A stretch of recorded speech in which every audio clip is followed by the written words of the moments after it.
Hey, everybody, welcome back to View from the Top podcast, where we help growth-minded men who want momentum in their business, their family, and their finances get through the valleys and up the mountain to their very own view from the top. So glad y'all listening in today. My name is Wally, and I've got Big A ready to ruffle some feathers. I don't know about all that ruffling feathers. You know what? Speaking of ruffling feathers, mine got ruffled a couple of days ago. Robin and I were sitting on the couch. We were going to watch a little TV, and I don't know about you, man, but there's nothing on TV. It's like we got 750 stations, and like there's nothing to watch. And so then I jumped on Netflix, and I couldn't really find anything. You know, guys tell me oftentimes, and Robin goes, just pick something. I said, well, there's 7,000 movies on here, and doesn't any of them look any good. Then I got on Prime, and then I got on Hulu, and I'm like, then I looked at Robin and I said, what are we doing with 2,000 stations, TVs? Like, what are we doing? And she said, don't be yelling at me. And I'm like, I'm just trying to find a movie. But why in the world do we have, and we don't even watch that much TV.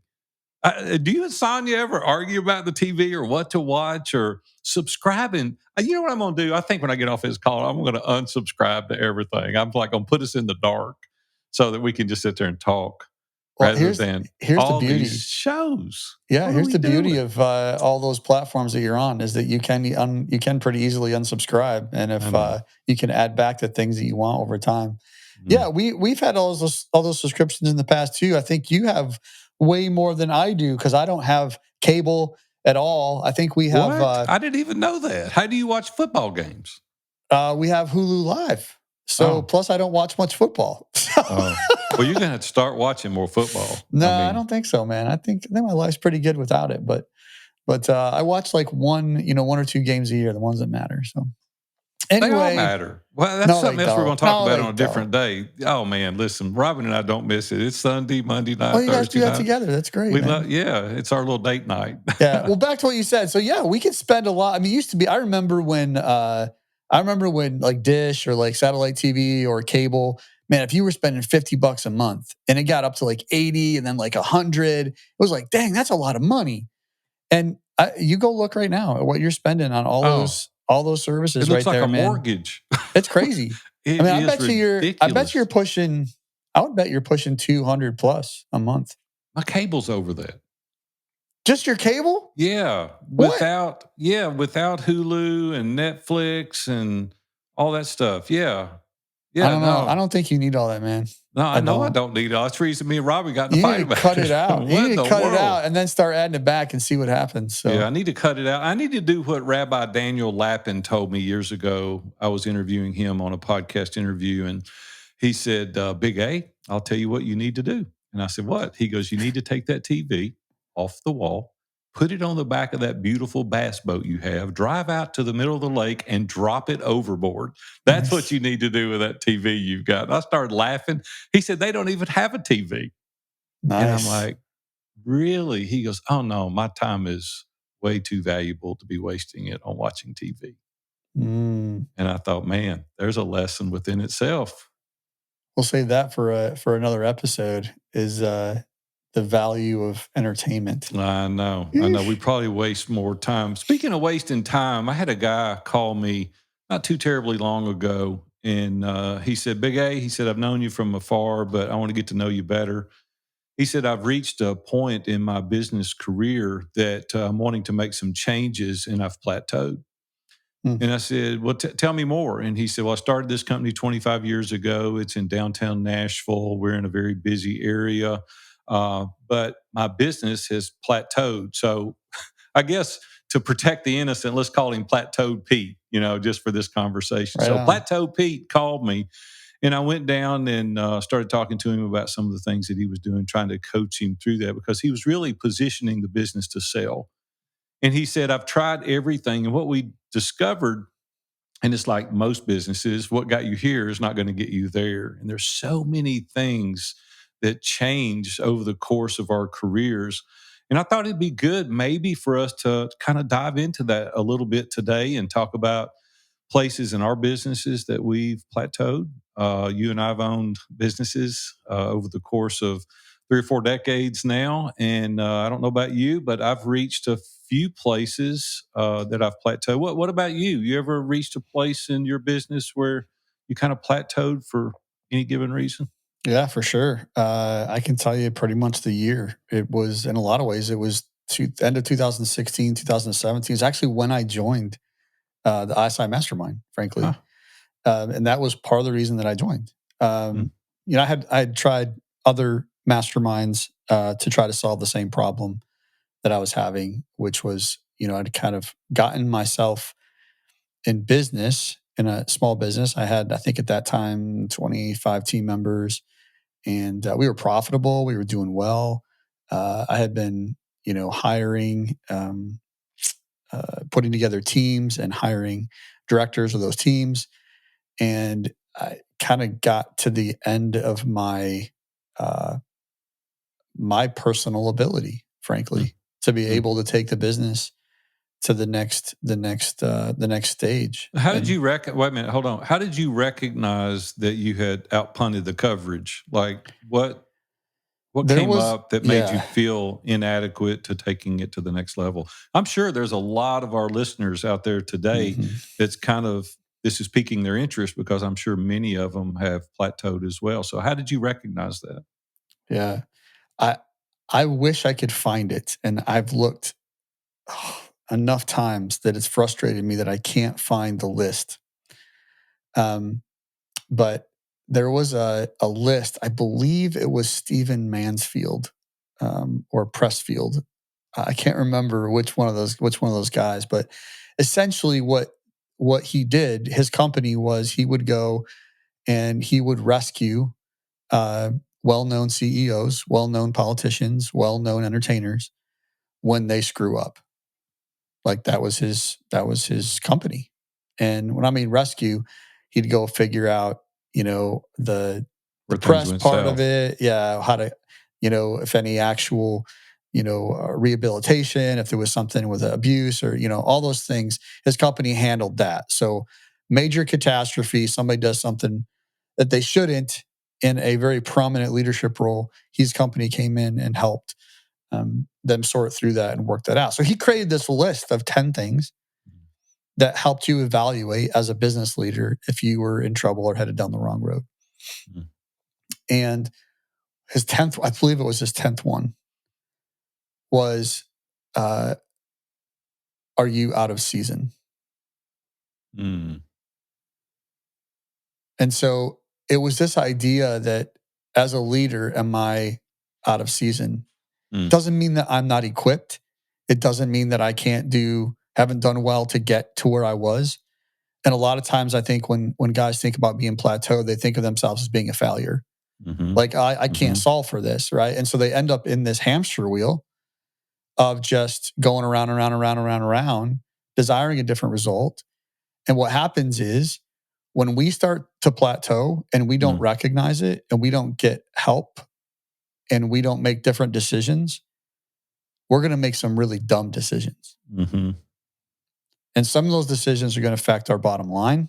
Some of those are going to affect the team members. They're going to affect our culture.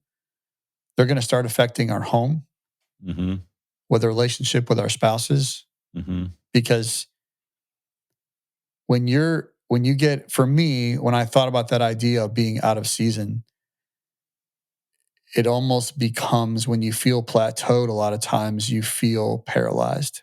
mhm, And that is a terrible place to be.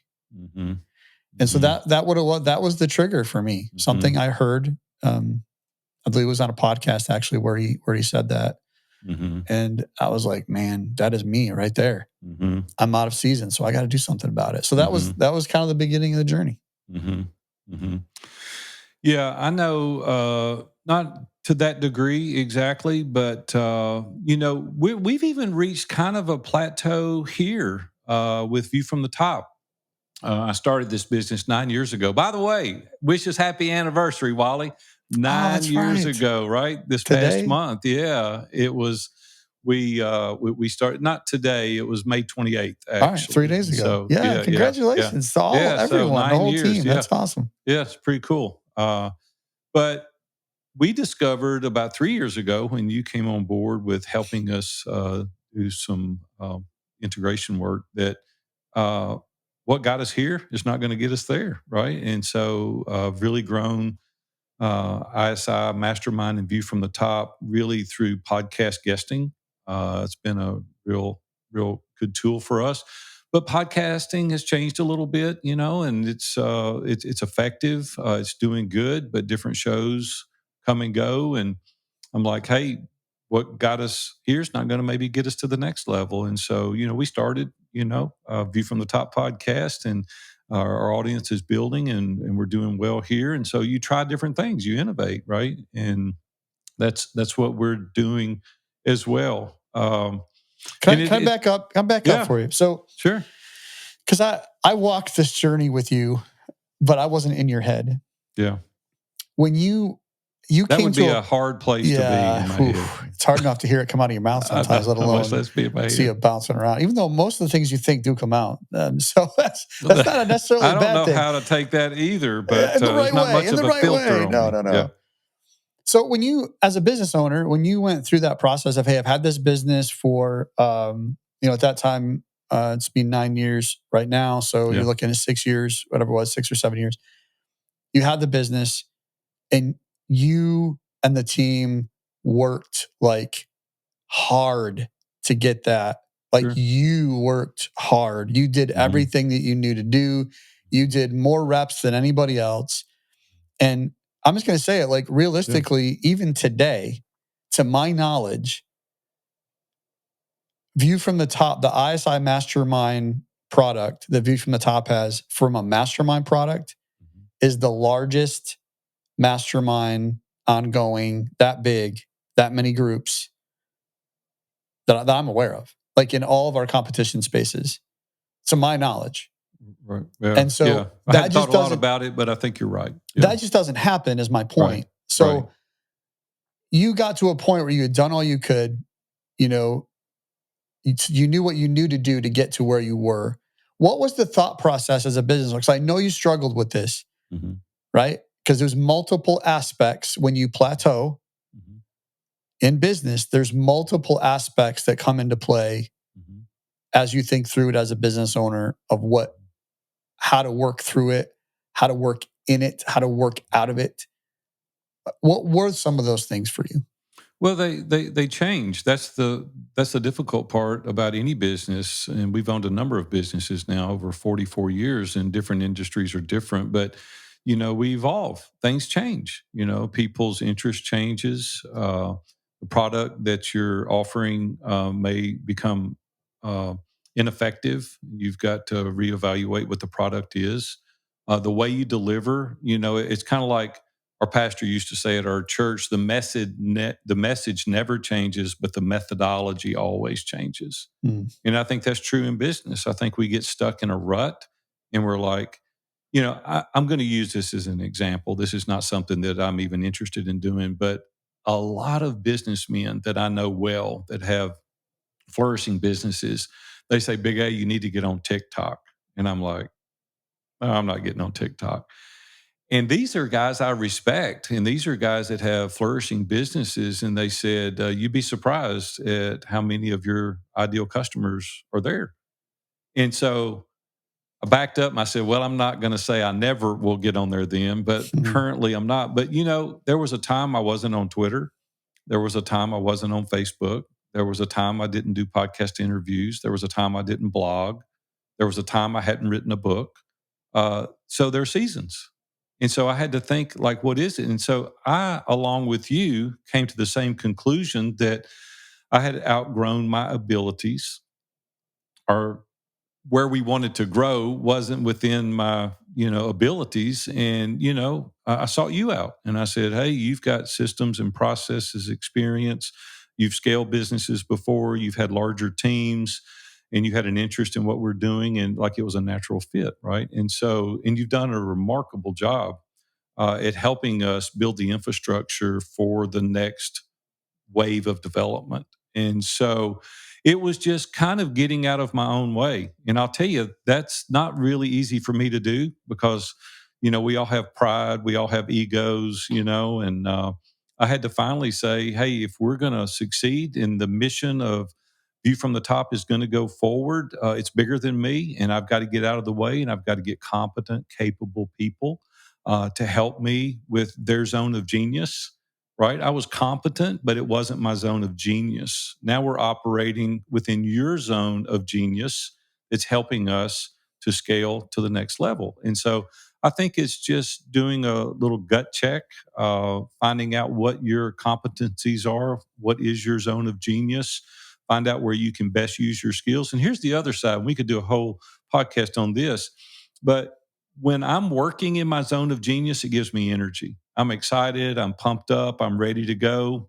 We even talked about this in our team meeting yesterday. And then the things that give me energy drain you. And you're like, dude, I am just exhausted if I have to do that. 100%. Right. And so, in the things that you love, like my head explodes. I feel like I got a confetti bomb just went off in my head when I've got to think about that many details. And that amps you up. You're like, man, let's party. This is good.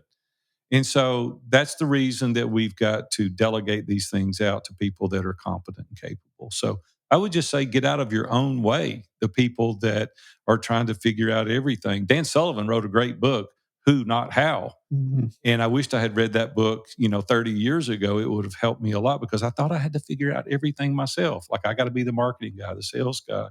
I've got to be the galvanizer. I've got to be the wonder guy. And it's like, no, God didn't gift you to do all those things. And that's why he puts other amazing people out there. So, yeah, Yeah. first lesson, get out of your own way. To add to that, about getting out of your own way, I was talking to Seth Bueckley. We've mentioned him before on the podcast, and he's the guy that his company, Cathedral Consulting, helped me work through the sale of my business in 2019, and just good people, did a great job. And I was talking to him this morning about some of the other products and services that he has and things I'm involved in and participate in. Um, and he he said something this morning that I was like, oh man, it's so true. Like he said, a lot of times as business owners, we put our identity or we create an identity based on our activity. Mm, And that's not where our identity should be. mm, But we've done it for so long that mm, it's hard to set things down for a minute and look up and look at ourselves in the mirror and be honest with ourselves mm. that those activities that we have become habitually doing, and some of them even because we're good at them. But I think most people that get to a plateau in their business, correct me if I'm wrong on this. My observation is that many people that get to a plateau in their business have found some measure of success. You think that's true or not? Yeah, I would say that's true. I mean, if you've plateaued, you're higher than you were Yeah. originally. And Yeah. so, yeah, I would say that's true to some degree. Yeah. So I think if we find ourselves, that was my experience, and that's what Yeah, I've experienced with other guys too. sure. When that happens, we start to say, well, but I do these things well. And okay, that's gonna hit my EBITDA, that's gonna hit my net profit. It's gonna bring that down if I have to get help from somebody else. And Temporarily. that's a Temporarily. limiting belief, Yeah, yeah, 100%. yeah, It's a lie. I'm yeah, just going to call it what it is. It's a yeah. lie that we tell ourselves Sure. to try to protect ourselves. Right, right. And it's just a limiting belief and it keeps us right in the same spot. Then we end up stagnant from forever For because something's yeah. got to change for something to change. And Yeah. so, yeah, I think it's important for us to really define for you what the business plateau is and possibly think through some of the reasons that you might be plateaued. And, we certainly don't know all of them. We do find there's a lot of market saturation more so today. This is kind of a side note. It's kind of interesting. Asked Robin the other day, I said, where in the world did all these people come from? Like all this traffic all of a sudden in Hendersonville, where we live, just outside of Nashville. She goes, the population grows daily. And just for kicks, I looked it up when I was born, Kevin, there was 3.5 billion people. There's almost 8 billion now. And I was like, Wow. Man, I never thought about, it more than doubling in population, and then To be fair, Nashville not all those people are in Hendersonville, even though it may feel that way. at 5 o'clock on a Friday afternoon, all They 8 all, billion of they're them all are right at there. Yeah. the exit 6 off of Vietnam veterans out there. I'm just telling you, I've never seen so many people That's in funny. my life. But also the thing is I think that customers' preferences change. You may be dealing with a certain type of client, and as they age possibly, or they're at a different stage in life, I think their preferences change. And I know we see this true in ISI. Guys get to a certain level and they're like, okay, so I went from here to here, and now I need different tools, or I need different assistance, or it's no longer a situation where I'm a solopreneur, but I've got multiple team members, and now I need like a director of operations. They didn't even think about a director of operations originally. But not only within the team, but the customers' preferences change, and then all the operational inefficiencies that go on today within companies. And I'll just say it, I'll own it. There was a lot of things we were a train wreck in 3 or 4 years ago. We were right. We were just trying to figure it out as we went, and that put us at a plateau. It was like, man, there's no way we can go forward because we can't operate efficiently, and we're working the people we've got to death. And so, yeah, you plateau for different reasons. So I think you've got to really evaluate your own circumstance and your situation and figure out some of the reasons that you may be plateaued. It's not just one thing.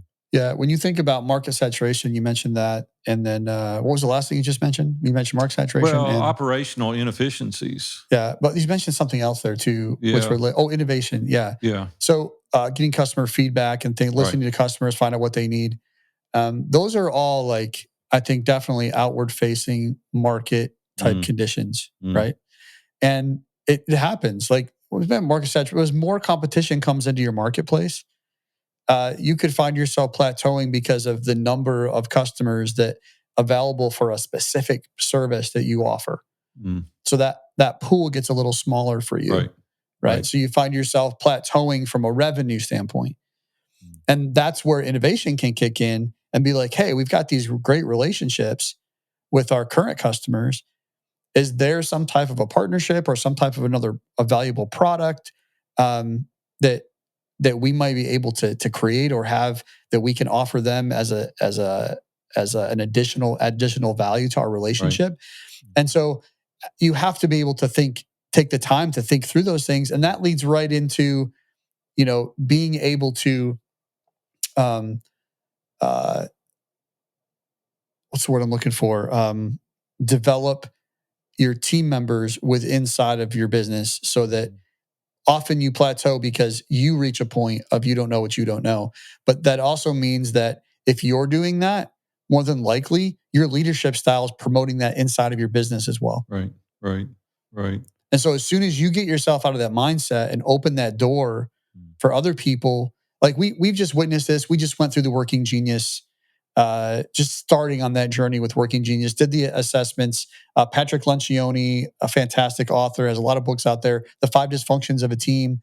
It's the first book and workbook I ever actually took my first real business of team leaders through. Fantastic material. He puts out really good stuff. mhm, But the Working Genius is something recent that he's put out. And we went through the assessments on that. And it was encouraging to look at those assessments and be like, oh man, like this is why we work so well together as a team, mhm. is because we have our areas of geniuses that we're really good at. We have areas of competency, which a bunch of them cross over. And then we have some areas of frustration I that, know. That's where we have fun, right? Talking through that, the yeah, it was really frustrations. good. But it And helps you so understand each other. You it know why does. you're frustrated. It really does. And so, but if you have that kind of, we talked about growth mindset before in a previous podcast, go back and listen to that one. But if you don't have that growth mindset and you lock yourself into this idea of accepting the way things are and not lifting your head up, you're going to be plateaued, whether it's the market conditions, whether it's the products and services you have, or it's the people that you have because of your leadership style in the business and the culture that you've helped create. Um, or maybe it's just you personally. And at your leadership, like you mentioned with you and with Plateaued Pete that you talked Right. about, he reached a point where he realized that he didn't have the skills and abilities and talents of taking it to the next place he wanted it to go. But here's the cool part. That does not mean that you business owner, you Plateau Pete that you're listening today, like this is you giving things up, changing things, having a growth mindset, focusing on the things you're good at and allowing other people to come alongside of you to be able to help shore up and even do better at the things that you're not great at, but you're forcing yourself to do right now. Like you getting yourself in that space is going to help you really move things forward in your business, your personal satisfaction of Yeah. getting out of bed every day is going to literally change. Like when you wake up in the morning, um, what you think about has a lot to do with your condition and where you're at. I think I had a guy ask that on a call this morning. He's like, I kind of gauge my health in various areas of my life by what I think about when I first wake up in the morning. I thought it was really good. So if you're waking up this morning and tomorrow morning and the next morning and you've got this level of frustration because you feel like you're on a hamster wheel and you know you've climbed, you've found some success, and but you've plateaued, like there's hope for you. There's Yeah. hope for you, right? Yeah, you need to change because the alternative is not pretty. And that's when you crash and burn and hit the wall and you have no more bandwidth. You start dealing with frustration with your spouse. You're not available for your children and go to their ball games and their piano recital. You're working all hours of the day and night. And you're trying to figure it out rather than innovating, rather than getting other team members, rather than identifying what your zone of genius is and working within that. Wally, life is too short to do that. Listen, I did that for the first couple of decades of my career, and it's miserable. It caused a lot of conflict between Robin and I wasn't as available as I wanted to be. And I wasn't as excited to get up and go to work. I was like, oh, God, here we go again, because I was operating in those frustrations and in my zone of competency rather than my zone of genius. And it eventually sucks the life out of you. One of the things that I find people don't do enough of, Wally, is they really don't reevaluate their business goals and look at the objectives of what they're trying to accomplish on a regular basis. And you've done a remarkable job helping keep that at the forefront of what it is. And every quarter, when we get together in live meetings, we revisit that vision. Is this accomplishing what we want? We keep that long term vision in front of us to say, is this going to get us closer or further away? So, if you've never created a long term vision, I implore you to do that today, to really go out there and think through, what is it that I want? And we even created a document, what do I want? And it'll be in the resources. You can get that. But it helps you identify to be proactive rather than reactive. And listen, it upsets me every time I coach anyone and I say, like, what is it you really want? I just want bigger, better, shinier, faster. Just give me more. And I'm like, what are you going to do with it once you get it? And it's like, I don't know. I just want more. And I'm like, well, more is not necessarily a bad thing if you've got a long term vision and you know exactly what you're going to do with it. So don't live your life haphazardly. Go out there and really intentionally live your life. And that can also allow you to become no longer plateaued Pete, because you're now chasing and getting something that's really beneficial and helpful that can align with your long-term vision. So think through that as you go through life. And one thing, Wally, that we've done here now better than before is breaking it down into smaller achievable pieces, right? Mm-hmm. Because we have this big, hairy, audacious goal, and then it seems insurmountable. It's like, man, Mm-hmm. there's no way we're going to accomplish that. But when we start thinking about breaking it down into a smaller bite size wins, and we keep up with our wins, like there's a whole list that we look at every quarter that says, hey, do you realize this quarter we accomplished this, this, this, this, and this? And you're like, man, I had no idea that we accomplished that many things. And it helps us get closer to the larger vision. So go slower, bite size, get that larger long term vision into smaller, bite size, achievable milestones so that you can maintain a level of motivation and then you can really track your progress. I love that. I know everybody probably knows this statement, but that question of how do you eat an elephant Yeah. right now, this idea of, man, I know these questions what you guys are talking about, the questions I'm asking myself, I think I'm plateaued. I think I'm at that point where I'm getting there. And man, as you're thinking through that, it just feels like a lot, feels like an elephant. I'm just encouraging other guys, like, don't walk away from that. Don't lean into that and just Yeah. eat the stupid elephant one bite Yeah. at a time. Yeah. Right? Like you Yeah. You'll said, feel break it good at the down. end of the day. Yeah, you will, man. You'll get so much accomplished. It will really help you become unstuck. Yeah, that's good. That's good.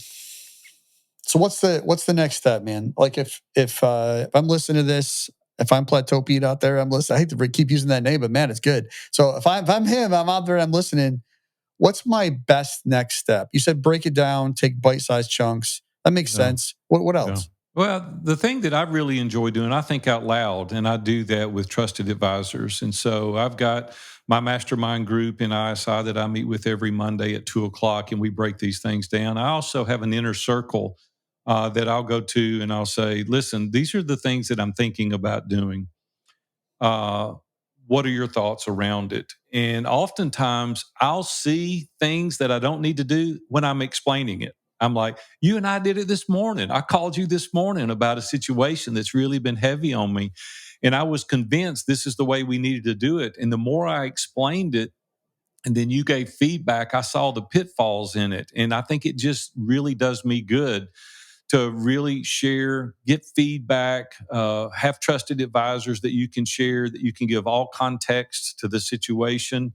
And oftentimes, the collectiveness of the multitude will come back with a better idea than you even originally had. And so don't be afraid to share your ideas with trusted advisors, people that you can count on, that can understand where you're at. I think is one thing. The other thing is my mom's taught me my whole life is really stay motivated and persistent.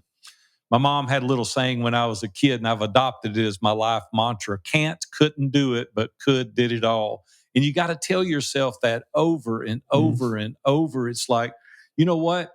The persistency is going to get me there, doing the reps, keeping me focused, being motivated. Because when you sit down and you give up, you're over. Frank, little guy, used to work for me. He was about 75 years old. And every day he'd come through the door, and without fail, I'd say, Frank, how's it going, buddy? And he said, Big A, long as you're kicking, you still got a chance. And I said, Frank, that is so true. And that's what I want to encourage you listeners today. Man, as long as you're kicking, you still got a chance. Continue to be persistent. A lot of people will tell me oftentimes, Big A, I'm afraid I'm going to fail. Like, what do I do if I fail? And I say, well, listen, I fear missing an opportunity more than I fear failure. If the person sitting on the couch saying, I wished I'd have done it, or I wonder if it would work, that would kill me. I've got to be able to say, hey, I tried it. It didn't work like I thought. We're working on a project right now, Right Wally, now. right now, Yeah, yeah. today, We're that we failing found out. forward. We Yeah. did this morning, big time. I got sucker punched this morning right in the mouth. And I was like, Wally, it knocked the breath out of me. And he goes, wait a minute. What does this make possible? Like, let's lean into it. And we did. It took me about 30 minutes, though. I have to admit, it took me 30 minutes to work through it because it wasn't what I thought I was going to hear.